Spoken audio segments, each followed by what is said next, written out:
2022년도 국가공무원 7급 공채 제2차 시험 행정학 해설 강의를 시작하겠습니다. 1번 문제입니다. 조직 구조에 대한 설명인데요. 1번 지문부터 보면 일상적 기술을 가진 조직의 경우에 높은 공식화 구조 맞습니다. 왜 그런가 하면요. 공식화 요인에는 한 몇 가지가 있죠. 첫째가 안정적인 조직 환경에서 공식화가 됩니다. 두 번째가 기술이 일상적일 때 공식화가 됩니다. 기술이 일상적이라는 말은 단순하고 반복적이다 이렇게 이해하시면 됩니다. 세 번째가 조직이 집권화될 경우에 공식화 수준이 높다. 이렇게 연계해서 이해를 하시면 되겠습니다. 그래서 1번 지문은 옳은 지문이 되겠고요. 이번에 보면 기계적 구조, 유기적 구조 잘 아시죠? 구분할 수가 있다. 세 번째가 환경이 복잡한 경우에 유기적 구조가 적합하다. 에도크라시가 해당이 되겠습니다. 4번에 보면 조직 내 여러 부문 간 결합의 형태로 구성된 그러한 구성원 간의 상호작용 관련이 있죠. 4번이 틀린 지문이 되겠습니다. 평이한 문제가 되겠습니다. 2번 문제로 넘어갑니다. 동기부여 이론입니다. 옳지 않은 것 1번부터 보면 엘드퍼와 머슬로우 간의 비교는 자주 출제가 됩니다. 이런 말씀을 강의 중에 여러 번 해드렸습니다만 엘드퍼하고 머슬의 그 관계는 정확히 기억을 해야 됩니다. 머슬로우는 맨 밑에가 이제 합의가 생리적 욕구가 되죠. 그 생리적 욕구, 그 다음 안전의 욕구, 그리고 사회적 욕구, 그 다음에 긍지와 존경의 욕구, 제 맨 위에 자아실현의 욕구 이렇게 되지 않습니까?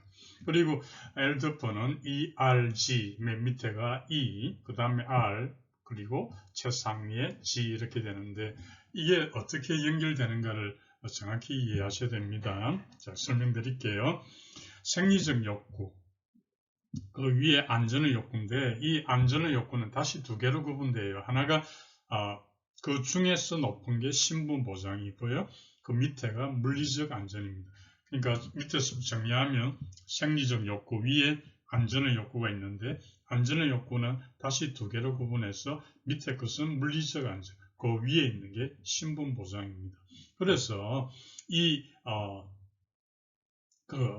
엘드퍼는 생존 욕구가 맨 밑에 있잖아요. 생존 욕구가 어디에 해당되는가 하면 머슬로우의 생리적 욕구 플러스 방금 그 안전 욕구 두 개 있잖아요. 그 중에 하나 물리적 안전 여기까지 합쳐서 생존 욕구에 해당됩니다. 정리하면요, existence 즉 엘드퍼의 생존 욕구는 머슬로우의 생리적 욕구 플러스 물리적 안전까지 포함한다. 자, 그래서 1번 문제를 보면요, 지문을 보면 엘드퍼의 욕구 중에서 관계 욕구는 생리적 욕구 틀렸죠, 그죠? 예, 생존 욕구. 그럼 추가로 이야기해서 관계 욕구는 어디까지 해당되는가 하면 아까 그 안전 욕구 중에 위에 부분 신분 보장부터 해요. 그리고 사회적 욕구도 포함해요. 그리고 긍지와 존경의 욕구는 다시 두 개로 구분돼요. 자기 존중하고 타인의 인정인데요. 이 관계 욕구는 타인의 인정까지입니다. 그러니까 정리하면 관계 욕구는 안전 욕구 중에서 신분 보장 플러스 사회적 욕구 플러스 타인의 인정, 거기까지가 관계 욕구고요. 마지막 성장 욕구는 자기 존중 플러스 자아 실현의 욕구 이렇게 됩니다. 그래서 그 구분을 명확히 하셔야 되고 강의 중에 이미 설명을 해드린 바가 있습니다. 그래서 옳지 않은 것은 1번입니다. 저는 지금 현재 강의를 하고 있죠. 전체 강의를 쭉 하고 있습니다. 그 사이트에 들어오셔서 전체 강의, 이론 강의를 들어보시는 것도 좋을 것 같습니다. 자, 이번에 보면 블룸의 기대 이론, 과정 이론입니다. 그래서 내용 이론이 있고요. 동기부여에는 과정 이론이 있는데 내용 이론, 과정 이론. 그래서 머슬로의 이론, 엘더피의 이론 다 내용 이론에 속하고 기대 이론에 속하는 것, 블룸의 기대 이론은 과정 이론이 된다. 맞는 지문이 되겠고요. 3번의 허즈버거는 그랬습니다. 위생 요인이 있고 위생 요인이 있고 그다음에 동기 요인이 있는데 동기부여가 되는 것은 위생 요인이 아니다. 예를 들어 위생 요인 중에 해당되는 게 뭐 보수가 되겠죠. 보수를 어떻게 좀 더 올려준다 해서 동기부여가 되는 건 아니다. 그래서 위생 요인, 동기 요인, 그 동기 요인을 또 만족 요인이라고도 하죠. 그 3번 질문은 맞습니다. 4번에 보면 애담스는 투입한 노력에 비해서 얻어지는 보상에 대해서 상대적으로 느끼는 공평함의 정도가 동기부여의 영향을 맞죠. 공평함의 정도 중에는 뭐 불공평하다고 느낄 수도 있겠죠. 그렇게 되면 또 영향을 미치게 되니까요. 4번 질문은 맞는 질문이 되겠습니다. 그래서 옳지 않은 것은 1번이 되겠습니다.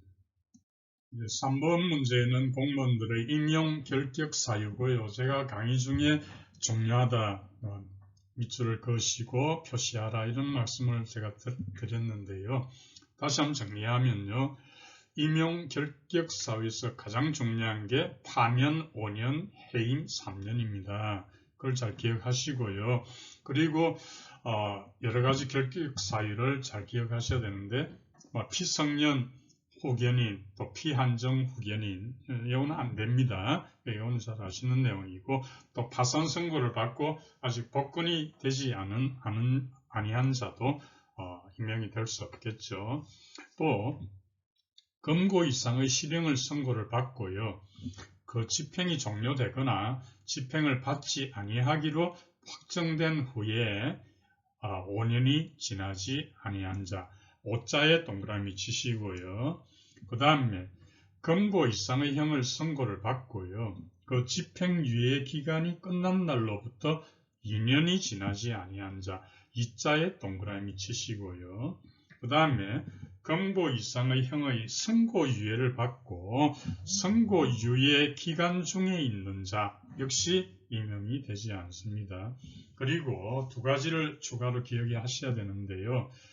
횡령을 했거나 배임을 한 경우는 300만 원 이상, 그것과 관련해서 300만 원 이상의 벌금형이 확정이 되면요. 2년이 지나지 아니한 자는 안 됩니다. 또 성폭력 범죄는 100만 원 이상, 3년이 지나지 아니한 자 이렇게 되고요. 아까 말씀드린 파면 처분은 5년이 지나지 아니한 자, 해임 처분은 3년이 지나지 않은 임명될 수가 없습니다. 그럼 문제를 보시면 임명될 수 없는 사람 3번을 보시죠. 2019년인데 지금 이게 문제가 2022년 기준이잖아요. 파면은 5년이 지나야 되는데 5년이 되지 않죠. 그래서 임명될 수 없는 사람은 3번이 되겠습니다. 나머지는 아까 제가 설명드린 내용하고 다 일치되는 부분이 되겠습니다. 그래서 3번의 답은 3번이 되겠습니다. 4번 문제는 정실주의 그리고 역관제에 대한 설명입니다. 옳지 않은 거 보겠습니다. 그래서 1번부터 보면요. 영국이 미국의 그 펜들턴 법보다 시기적으로 앞섰다. 맞는 내용이 되겠고요. 2번에 보면 역관제는 전문성을 통한 아니죠. 역관제는 정당의 충성심을 기준으로 공직에 발탁하는 것이죠. 따라서 전문성이 없는 무능력한 사람들이 공직에 임명되는 그런 폐단이 있었던 것이죠. 2번은 틀린 지문이 되겠습니다. 3번에 보면 역관제의 대표적인 인물이 잭슨, 미국의 7대 대통령입니다. 그래서 역관제를 민주주의의 원리로 인식했다. 맞습니다. 역관제는 민주성 그리고 대형성을 정대시켰다. 이렇게 볼 수 있습니다. 4번에 보면 역관제는 관료제의 특권화를 방지하고 방금 말씀드린 국민에 대한 대응성 높인다. 공직의 로테이션이 선거를 통해서 가능하거든요. 그래서 이런 지문이 맞는 지문이 되겠습니다. 옳지 않은 것은 2번이 되겠습니다. 5번은 관료제에 대한 문제인데 제가 강의하면서 그랬죠. 관료제에서 중요한 게 동조과잉입니다. 동조과잉의 의의를 정확히 이해를 하고 넘어가야 됩니다. 제가 강조를 했었거든요. 자, 그래서 앞으로 시험을 준비하시는 분들 관료제를 공부할 때는 동조과잉에 유의할 필요가 있습니다. 동조과잉은 간단히 말하면 규정에 집착하는 거예요. 따라서 이것은 4번 보시면 동조과잉은 적극적으로 새로운 사업을 찾아서 실행하는 것보다 현재 업무를 소극적으로 수행. 이 내용은 무사안일에 관한 지문이 되겠습니다. 그래서 4번 지문이 틀린 내용이 되겠습니다. 1번은 개청제 원리 맞고요. 2번에 전문적 관료가 업무를 담당해야 할 것을 요구하고 맞고요. 3번에 훈련된 무능. 이것은 아는 분야가 제한되어 있습니다. 따라서 어떤 새로운 상황에서는 업무 능력이 떨어지는 것. 그리고 훈련된 무능이라고 한다. 옳지 않은 것은 4번이 되겠습니다. 6번의 전문 경력관 제도, 이것도 중요하니까 잘 숙지를 하십시오 라는 이야기를 했는데요. 우선 이 전문 경력관 제도는 제일 중요하게 여러분 기억해야 될 게 일반직 공무원이다. 이걸 기억하셔야 됩니다. 그래서 일반직 중에서 순환보직이 곤란하거나 또는 장기적으로 재직할 것이 필요한 그런 특수 업무에 대해서는 이걸 둘 수가 있는 것이죠. 그래서 직무의 특성이라든지 난이도라든지 혹은 요구되는 어떤 숙련도 이런 등등에 따라서 가군, 나군, 다군으로 구분을 합니다. 그리고 이제 이 전문 경력관하고 일반직하고 있잖아요. 그래서 이걸 서로 전환시킬 수가 있는 거예요. 예, 그 과정에서는 전직 시험이 필수입니다. 그 전직 시험을 거쳐가지고 전문 경력관이 일반직으로 전직할 수도 있고요. 일반직이 또 전문 경력관으로 될 수 있는데 다만 전직 시험은 필수다 이렇게 봅니다. 자, 지문 보시면은 1번에 그래서 계급, 구분, 직군, 직렬 이런 거 적용하지 않습니다. 예. 그리고 두 번째 보면 직무 특성, 난이도, 숙련도에 관하다군 맞고요. 예, 가하군은 5급 이상입니다. 3번에 보면 전직 시험을 거쳐서 일반직 공무원을 전문 경력관으로 전직시킬 수 있으나 맞죠? 근데 전문 경력관을 일반직 공무원을 전직시킬 수 없다. 틀렸습니다. 됩니다. 이것도. 그래서 3번이 옳지 않고요. 4번에 보면 순환보직, 본란, 장기 재직 필요. 네, 맞습니다. 그래서 6번 문제의 답은 3번이 되겠습니다. 7번은 동기부여 실험에 관한 문제인데요. 내재적, 외재적 되겠습니다. 외재적이라고 하는 것은 어떤 보상을 주는 거예요. 지금 여기에 보면 첫 번째 집단, 두 번째 집단, 세 번째 집단. 그래서 첫 번째 집단에게는 이제 선물을 준 거예요. 그 외재적이죠. 따라서 가나 다가 있는데요. 그 가에 보면 외재적 동기입니다. 선물을 준 집단이거든요. 그래서 여기 선물을 줬더니 그 선물 받은 그것이 내재적 동기를 밀어낸다. 내재적 동기라고 하는 거 이 경우에 일에 대한 즐거움 이런 게 해당이 되잖아요. 그죠? 그래서 이런 경우는 답은 4번. 그 외재적 동기가 내재적 동기를 밀어내는 구축 효과가 있더라. 그 내용을 읽어보시면은 두 번째, 세 번째 집단은 그림 그리기 놀이를 계속했어요. 그러나 첫 번째 집단, 선물을 받은 그 집단은 적은 수가 그림 그리기를 했다. 그래서 학자들이 외재적 동기가 내재적 동기를 밀어내는 구축 효과가 있다. 그 내재적 동기라고 하면 예를 들면 일에 대한 즐거움이다. 답은 4번이 되겠습니다. 7번 문제까지는 평이한 문제였습니다. 이제 8번 문제가 조금 까다로운 문제가 되겠습니다. 자, 같이 한번 살펴보시죠. 정책의 효과를 확인하기 위한 평가 설계 설명입니다. 옳은 것. 자, 1번 문제를 보면요. 단절적 시계열 설계 이렇게 돼 있죠. 이게 단절적 시계열 설계라고 하는 건 뭐냐 하면은 이런 경우입니다.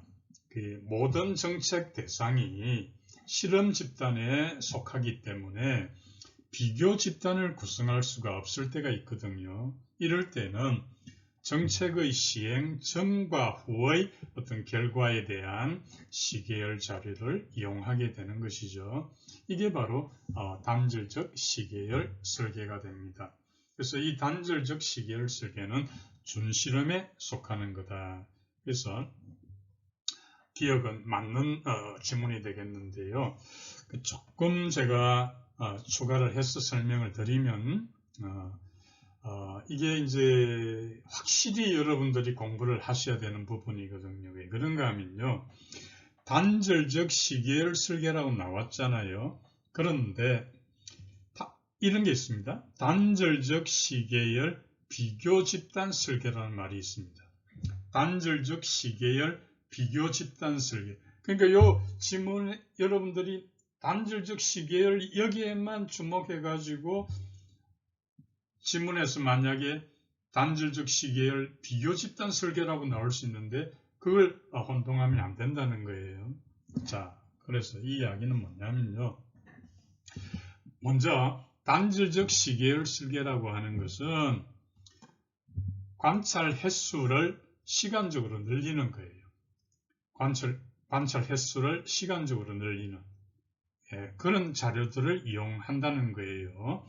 그래서 예를 든다면 어떤 서울특별시에서 교통 안전에 대한 어떤 정책을 시행했다고 합시다. 그런 효과를 파악하려고 하는데 다른 비교 대상이 없어요. 그래서 이 서울특별시가 예를 들어서 2010년도에 했더니 교통사고 사망자 수가 얼마였는데 다음 2015년도에 사망자 수가 얼마, 17년도에 얼마 이런 식으로 그 추세를 파악하는 것이 단절적 시계열 설계가 되는 거예요. 근데 두 번째 이야기한 단절적 시계열 비교 집단 설계라는 것은요, 뭐냐 하면 서울특별시에서 그런 프로그램을 했는데 비교하는 집단, 예를 들어서 충청북도에서 어떤 교통안전 프로그램을 했더니 사망자 수가 몇 년도에 얼마 비교가 되잖아요. 그런 경우는 단절적 시계열 비교 집단 설계가 되는 거예요. 그래서 이거는 하나 이상의 통제 집단이 추가되는 것이다. 그러니까 간단히 이야기하면요. 단절적 시계열 설계는 관찰 횟수를 시간적으로 늘린 것이고 단절적 시계열 비교 집단 설계는 하나 이상의 통제 집단을 추가했다. 아까 이야기한 서울특별시의 경우에다가 충청북도 경우를 추가했다. 이렇게 비교를 한다는 것이죠. 그래서 8번의 경우 기억은 옳은 내용이 되겠습니다. 이형 보면 내적 타당성을 위한 역사 요인. 역사 요인은 뭐냐면요. 예를 들어서 서울특별시가 어떤 교통소통 프로그램을 실시를 했다라고 합시다. 그래서 그 실시하기 전하고 후하고 교통소통이 어떻게 효과가 있는가. 그런데 그때 마침 그 도로에 지하도를 건설을 했단 말이에요. 그럼 사람들이 지하도로 다녔기 때문에 교통소통이 좀 더 원활하게 되었죠. 그러면 그런 게 다 역사 요인이 되는 거예요. 그걸 감안하고 해야지 그걸 감안 안 하고 이 교통소통 프로그램 했더니 효과가 어떻다 이렇게 판단하면 안 된다는 거죠. 그게 역사 요인이고요. 지문에서 보면 정책 대상이 사람이 나타나면 시간의 경과 때문에 발생. 이런 거는 성숙 효과가 해당되는 거예요. 예를 들어 초등학생한테 1년 동안 우유를 급식했더니 효과가 어떻더라. 그 우유 준 효과가 몇 킬로 증가다. 이렇게 하면 안 된다는 거죠. 그 학생, 초등학생이 1년 동안에 자연적으로 체중이 증가되는 것도 있잖아요.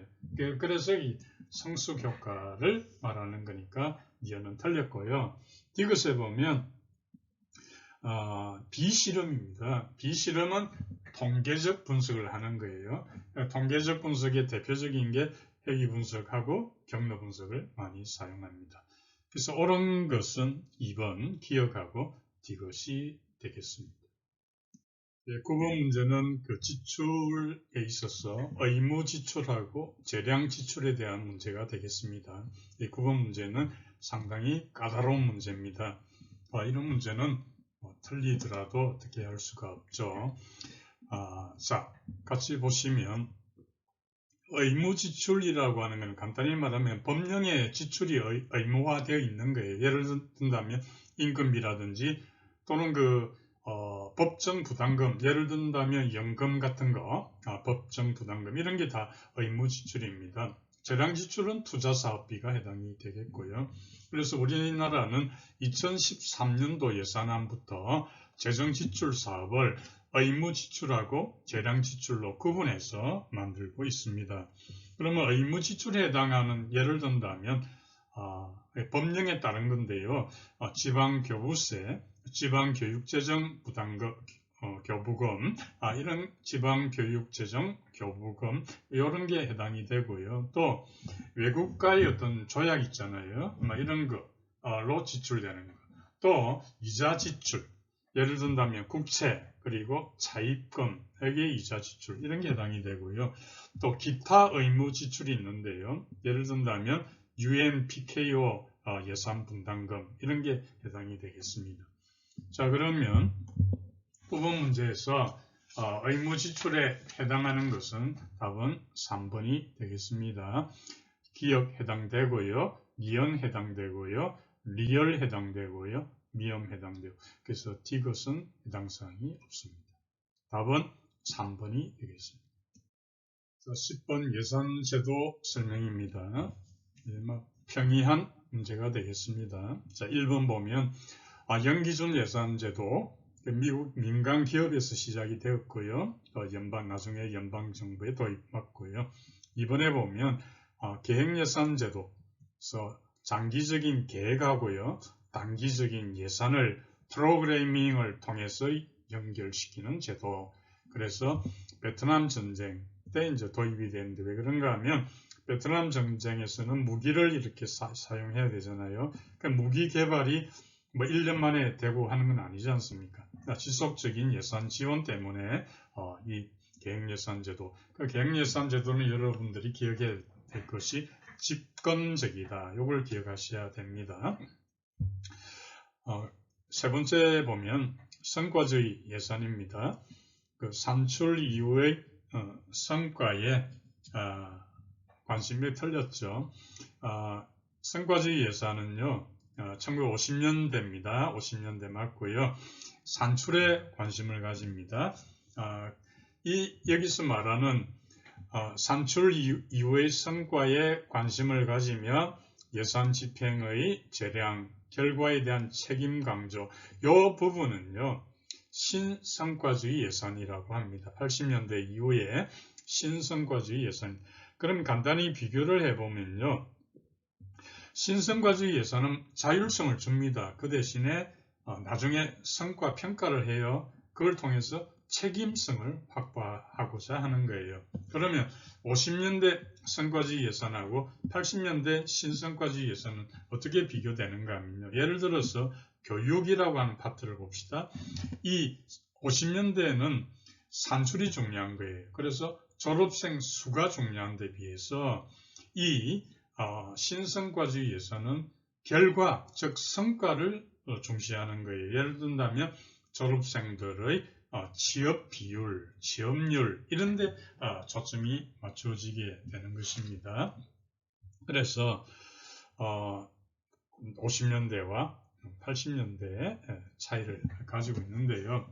이 신성과주의를 다시 한번 간추려 보면은 좋은 점이 많이 있죠. 결과에 대한 책임을 지게 하기 때문에 책임성을 강화하는, 그러나 단점으로 보면 성과 측정이 좀 어렵습니다. 그래서 왜냐하면 성과 측정이 어려우니까 나중에 경우에 따라서는 그냥 산출로 대체하는 그런 경우도 있다. 이런 단점을 가지고 있고요.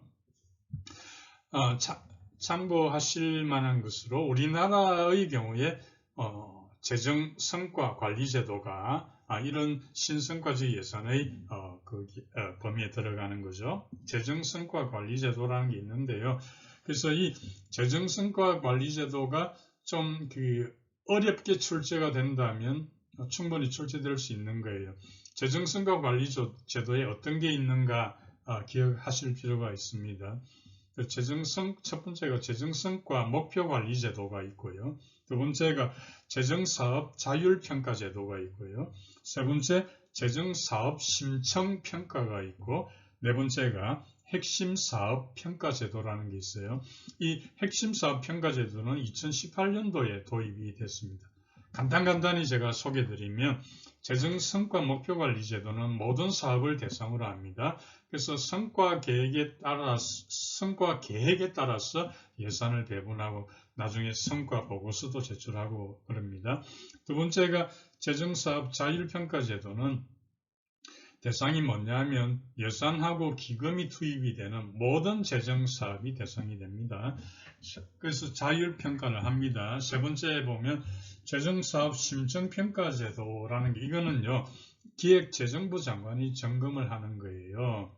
왜 그런가? 두 번째 자율평가가 있었잖아요. 근데 자율평가 결과 좀 추가적으로 평가할 필요가 있다. 이럴 경우에 재정사업 심청평가를 합니다.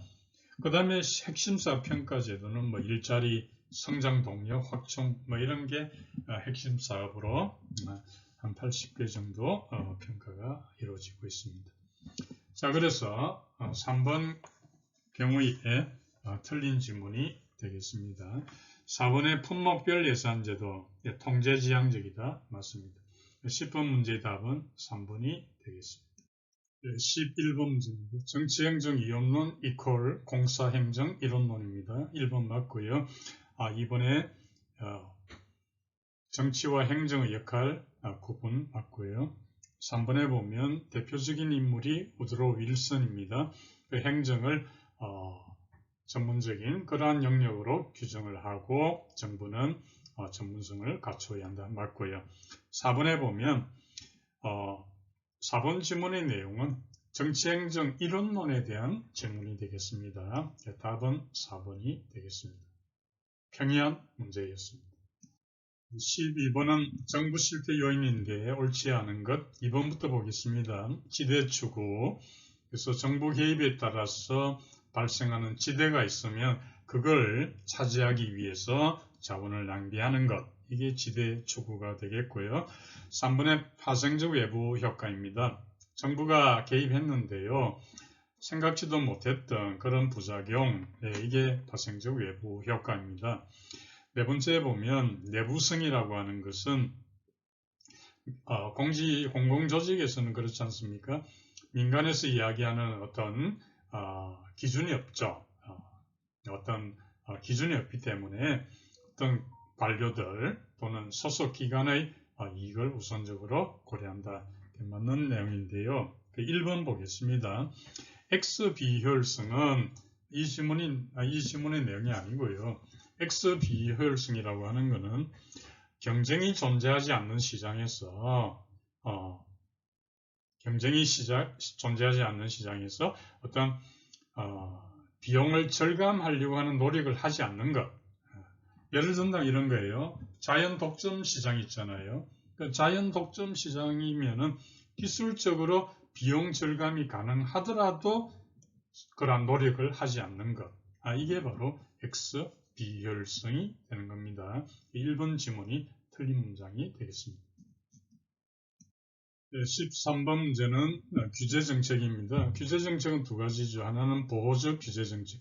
대부분의 규제정책은 보호적 규제정책입니다. 식품위생법 이런 게 대표적인 거죠. 두 번째가 경쟁적 규제정책입니다.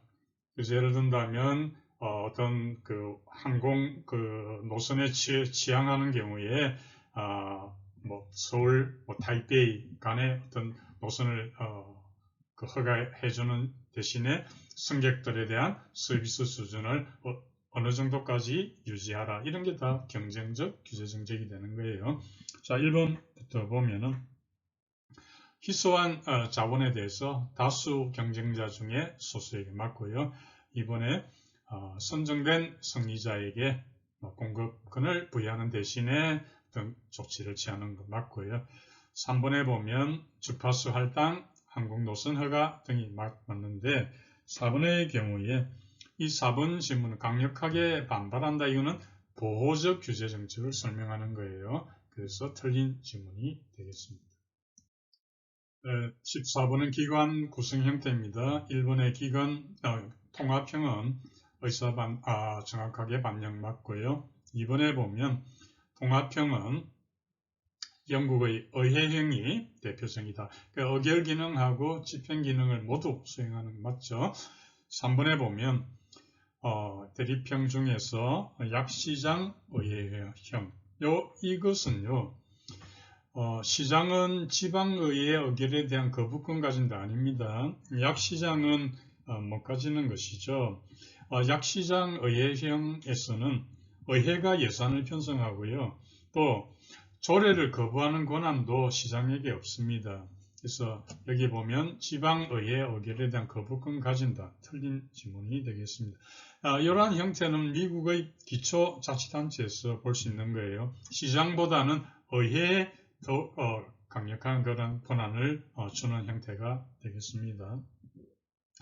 그 대비되는 것이 강시장 의회형이 있습니다. 이 강시장 의회형은 미국의 대도시에서 볼 수가 있는데요. 이 경우는 시장한테 의회 의결사항에 대한 거부권 행사가 가능하도록 하고 있습니다. 그래서 3번 질문은 틀린 내용이고요. 4번에 보면 기관 대립형은 견제와 균형 가능하다, 그죠? 그러나 또 대립 및 마찰 가능성도 있다. 이렇게 봅니다. 그래서 3번 질문이 그 정답이 되겠는데요. 여기서 여러분들이 유념하셔야 될 게 있습니다. 만약 지문에 이제 시험장에 가서 문제를 받았는데 우리나라는 기관 대립형만을 규정하고 있다. 이렇게 지문이 나오면 틀렸다라고 답을 해야 됩니다. 왜 그런가 하면 이건 정확하게 들으셔야 됩니다. 우리나라는 기관 구성이 기본적으로 기관 대립형입니다. 이렇게 나오면 맞습니다. 기관 구성이 기본적으로 기관 대립형이다 맞는데 왜 그런가 하면 이번 지방자치법 개정으로 인해서 2022년도 1월 13일부터 이제 시행에 들어갔는데요. 이 내용 중에 보면 주민투표로 그러니까 주민투표법에 따른 주민투표로 단체장 그 구성 형태를 달리할 수가 있습니다. 그래서 그 구성 형태를 뭐 예를 들어서 단체장을 주민투표로 뽑을 수도 있는 거예요. 그 구성 형태를 달리할 수 있기 때문에 그래서 아까 제가 이야기했죠. 우리나라는 기관 대립형만을 규정하고 있다. 이렇게 질문이 나오면 틀린 질문이 되겠습니다. 자, 어쨌든 옳지 않은 것은 14번의 3번이 되겠습니다. 네, 전자정부 문제가 되겠습니다. 1번부터 보면 G2B, G는 Government, B는 Business가 되겠습니다. 나라 장터, 조달이죠. 2번에 보면 G2C는 조달 관련, 조달은 G2B입니다. 그러니까 2번이 틀린 지문이 되겠습니다. 3번의 G4C, C는 시티즌입니다. 민원 업무 혁신사 맞고요. 4번에 보면 G2G는 정부 내 업무 처리입니다. 그 대표적인 게 온나라 시스템 맞는데요. 참고로 제가 알려드립니다. 2015년도 국회 8급에 보면 그때 이제 출제됐던 게 온나라 시스템은 G2G다. 그 내용을 알아야 정답을 맞추는 그런 문제가 있었죠. 그래서 G2B, G2C 이런 내용을 잘 구분해서 숙지를 하셔야 되겠습니다. 16번 같은 문제는 틀리더라도 어쩔 수 없다. 아주 어떻게 보면 지역적인 문제다. 이렇게 볼 수 있겠습니다. 자, 16번을 보겠습니다. 예산기관의 변천입니다. 자, 1번에 보면 1번 맞는 내용이고요. 2번을 바로 보겠습니다. 2번에 보면 이 거꾸로 되어 있는데요. 경제기획원의 중앙예산기관이 되겠고요. 재무부가 수지총괄기관이 됩니다. 그러니까 이번 지문이 그 위치가 거꾸로 되어 있다. 나머지는 맞는 내용이 되겠습니다. 답은 2번입니다. 17번입니다. 위에 부분 보시죠. 월남전 패배, 흑인 폭동, 반성으로 나타났다. 이게 바로 후기 행태주의가 됩니다.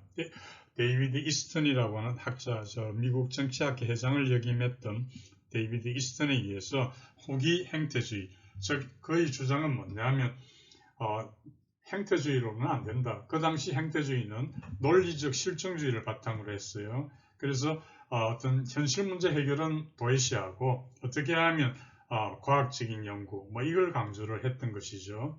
연구 방법을 어떻게 하면 좀 더 세련화하게 되게 할 것인가 이런 데 이제 주안점을 뒀으니까요. 현실 문제 해결에 도움을 주지 못했죠. 여기에 대한 반성이 데이비드 이스턴의 후기 행태주의. 후기 행태주의가 강조했던 게 렐러번스입니다. 렐러번스, 적실성이라고 하죠.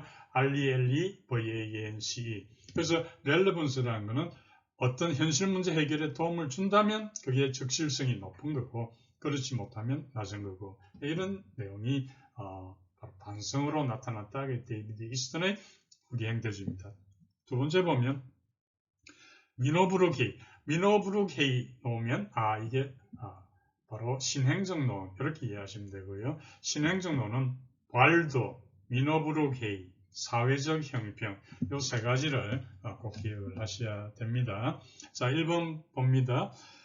고객 중심, 가치 문제 중심 맞고요. 2번에 보면 정책 지향적인 적실성을 회복 나와 있죠. 맞는 지문입니다. 3번에 보면 논리 실정주의 지지 아닙니다. 논리 실정주의는 행태주의입니다. 후기 행태주의가 아닌 거예요. 그래서 3번이 옳지 않습니다. 행태주의와 후기 행태주의는 완전히 다른 겁니다. 자, 4번에 보면 사회적 형평 나왔죠? 제가 아까 이야기한 대로 신행정론 그러면 여러분 세 가지 기억하셔라. 그러니까 미노브룩 헤이, 왈도라는 게 왈도라는 학자가 주도한 거예요. 그 다음에 사회적 형평. 그래서 옳지 않은 것은 3번이 되겠습니다. 18번은 정책 결정 요인론입니다. 1번부터 보시면 사경 변수가 있고요. 정치적 변수가 있는데 1번 지문 중에 사회 경제적 요인의 중요성을 과소평가했다 아니고요. 정치적 요인의 중요성을 과소평가했다 비판을 받습니다. 너무 계량화하기 쉬운 그런 변수, 정치적 변수. 예를 들면 정당 간 경쟁, 투표율 같은 거였으니까요. 그 외에도 더 중요한 게 있을 텐데도 그렇습니다. 자, 이번에 보면 도손 로빈손 모형입니다. 그래서 이 모형은 사회 경제적 변수가 실질적으로 다 조정을 한다.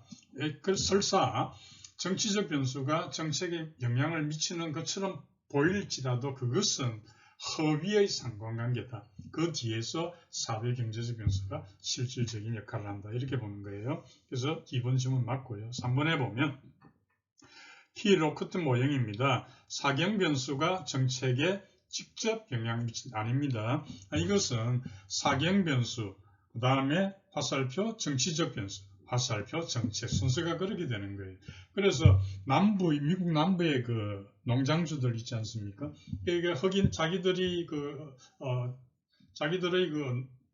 흑인 노예들 이 영향력이 커지는 걸 싫어하잖아요. 그래서 이 농장주들은 정치적 변수, 이게 다시 말하면 양당제도 있고 다당제도 있고 하지만 일당제가 자신들한테 좋거든요. 흑인들의 영향력을 줄여주는 거니까 그 일당제를 고수한 이런 정치적 변수가 바로 정책으로 연결되는 거예요. 그래서 3번은 틀렸고요. 4번에 보면 루이스뱅 모형입니다. 이것은 정치 체제도 정책에 영향을 준다 이렇게 보는 거예요. 그런데 지문 중에 보면 정치 체제가 정책에 독립적 영향을 주지 않는다 했으니까 틀린 거예요. 이걸 좀 더 설명을 드리면 그 정치적 변수가 정책에 영향을 미치는 그 정도가 0.41이라고 제시해요. 그 다음에 사경 변수가 정책에 미치는 그 영향력 개수가 0.70이라고 합니다. 그래서 그 0.41, 0.70 비록 그 수치는 작지만 그래도 0.41이라고 하는 독립적인 영향을 미친다 이런 내용이에요. 그래서 4번 지문은 틀린 지문이 되는데 구체적으로 계산하는 법은요.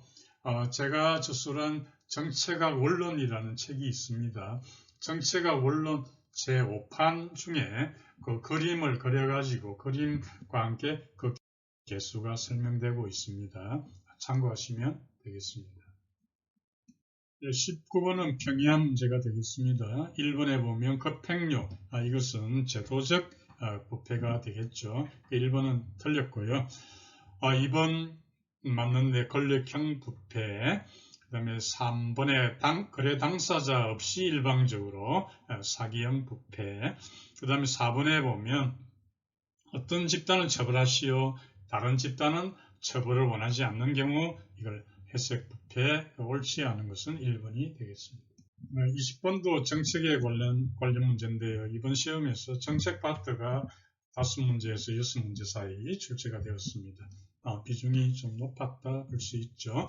자, 20번 보면 집행 모형 제시한 학자가 됩니다. 그래서 사바티어 그리고 메스메니안이라는 학자가 제시한 건데요. 제가 이 두 사람이 제시했던 성공적인 정책 집행의 전제 조건 제가 한번 불러드리겠습니다.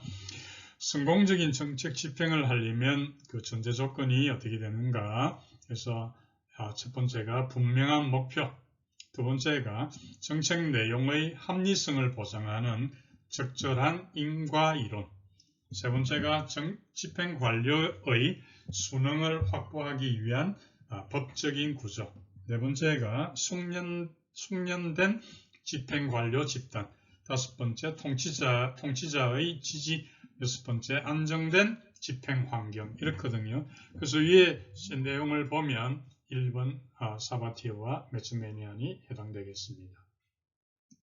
21번은 정보 공개입니다. 자, 1번부터 보면 지방에서 먼저 시작했죠. 청주시 기억하셔야 됩니다. 1번 맞고요. 2번에 보면 청구에 의한 공개도 가능하지만은 특정 정보는 사전에 공개해야 합니다. 청구 없더라도 공개된다. 맞습니다. 국민 생활에 큰 영향을 주는 그런 정보입니다. 자, 3번에 보면 비공개 대상 정보를 제외한 모든 정보를 공개 대상으로 하는 네거티브 방식을 취하고 있다. 이게 네거티브라고 하는 건 뭐냐 하면 어떤 거는 할 수 없다 이렇게 되어 있는 거예요. 어떤 거는 할 수 없다 이런 게 네거티브 방식이 됩니다. 맞습니다. 4번에 보면 정보 목록은 비공개 대상 정보가 그러니까 비공개 대상이 포함됐을 경우는 그 정보 목록을 작성하지 않아도 되거든요. 그래서 4번이 틀린 질문이 되겠습니다.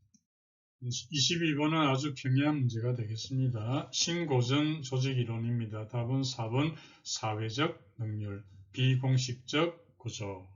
그래서 메이오라는 학자의 호손 실험 기억나시죠? 예, 나머지는 현대적 그런 조직이론이 되겠습니다. 답은 4번이 되겠죠. 23번은 그 지방자치법상 문제인데 평이한 문제가 되겠습니다. 자, 1번 보면 도가 처리하는 사무의 일부를 직접 처리하게 할 수 있다. 이것은 인구 50만 이상입니다. 30만 했으니까 틀렸고요. 이것은 지방자치법 제14조를 참고하시면 되겠습니다. 나머지는 옳은 지문이 되겠습니다. 24번 문제는 이런 문제는 틀리더라도 어쩔 수가 없다. 예. 그래서 1번부터 보겠습니다. 전국에서 도의회 선거가 있다. 이 1952년입니다. 두 번째 보면 1991년도 선거에서는 지방의회 의원